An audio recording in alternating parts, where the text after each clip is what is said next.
12 ड्रामे की आने वाली एपिसोड में आप लोग देखेंगे कि सलार और सजल की शादी तो करीब हो रही है। दोनों बहुत ज्यादा खुश है।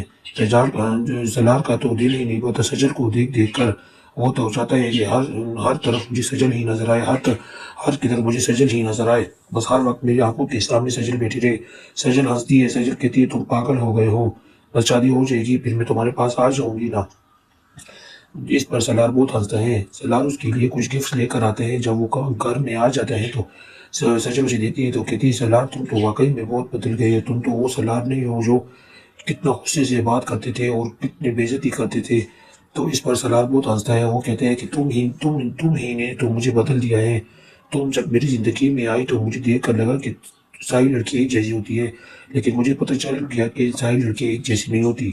वो उसे अंदर आने का कहती है। उसकी माँ भी बहुत खुश होती है। दोनों बैठे होते हैं, बातें कर रहे होते हैं। सजल भी बहुत हंस हंस कर बातें कर रही होती है कि इसमें रमशा पाशा उनके घर में होती है तो चाय लेकर आती है और उस पर जानबूझ कर गिरा देती है कि सलार को गुस्सा आएगा और वो सजल की बेइज्जती करेगा, लेकिन वो उसकी बेइज्जती नहीं करेगा। वो बहुत हंसेगा। वो कहेगा कमजोर लोगों की काम क्या है, कमजोरी दिखाना। इस पर तो सज्जन का और भी मीटर शार्ट हो जाएगा। दूसरी तरफ देखा जाए तो अलीजी ताबिश के साथ लड़ लड़ कर थक जाती है। वो कहती है तुमने मेरी माँ की बहुत बेइज्जती की है, मेरी माँ के साथ उसकी दोस्त के सामने आपने बहुत मेरी माँ की इंसल्ट की है, ये आपने अच्छा नहीं किया। वो कहते हैं कि हाँ तुम्हारी माँ, तुम्हें तो अपनी माँ की बेइज्जती नजर आती है और जो जो उसने मेरी बेइज्जती की उसके सामने उसकी दोस्त मुझसे सैलरी का पूछ रही थी। चाहे तो तुम्हारी माँ का ये था कि तुम्हारी माँ कहती कि मेरा दामाद है चाहे महीने का 2000 भी कमाए मेरी बेटी को खुश रखते हैं। उल्टे तुम्हारी माँ हंस रही थी, कहती है कि तुम लोग मिडिल क्लास की ये सोच है और मिडिल क्लास की वो सोच है। वो मेरी बेइज्जती कर रही थी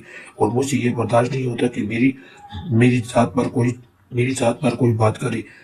जब ताबिश रिलैक्स हो जाते हैं और लीजे को सारी बात बताते हैं तो लीजे माँ के घर जाकर माँ की इतनी बेइज्जती करती हैं कि आज तक उसके बाप तैमूर पाशा ने भी उसकी बेइज्जती ना की हो।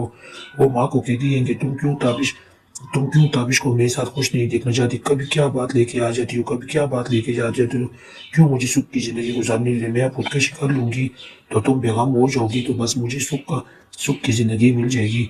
जब अलीजी के बाप को पता चलता है तो अलीजी का बाप अंजुम मैडम को घर से धक्के निकाल देता है। उसको हाथ से पकड़ कर घर से बाहर खींच खींच कर ले जाते हैं। कहते हैं दफा हो जाओ, मेरे घर से निकल जाओ। तुमने तो अपनी जिंदगी के साथ मेरी जिंदगी भी तबाह की, मेरी जिंदगी के साथ तो फिर अपनी बेटी की भी जिंदगी के साथ गिर रही हो। क्यों उन्हें खुश नहीं देखना चाहती है। ताबिश ऐसा लड़का नहीं है। ताबिश है कि बहुत ही बहादुर लड़का है। वो हमारी बेटी को खुश रख रहा है तो तुम्हें क्या मसला है। वो अपनी बेगम को इतनी बातें तो सुनाता है ना कि जब मैडम रो रो कर जलील हो जाती है वो उसके लिए घर के दरवाजे बंद कर देते, कहते हैं चली जाओ यहाँ से, आपके तो बहुत स्टेटस है, बहुत लोग है, जहाँ रहती हूँ जहाँ जाती हूँ दफो जो मेरे घर से चली जाओ। क्योंकि बस है ना तैमूर पाशा भी सब्र कर करके थक गए हैं और जब मैडम का गुरूर और तकबर ही खत्म होने का नाम ही नहीं ले रहा।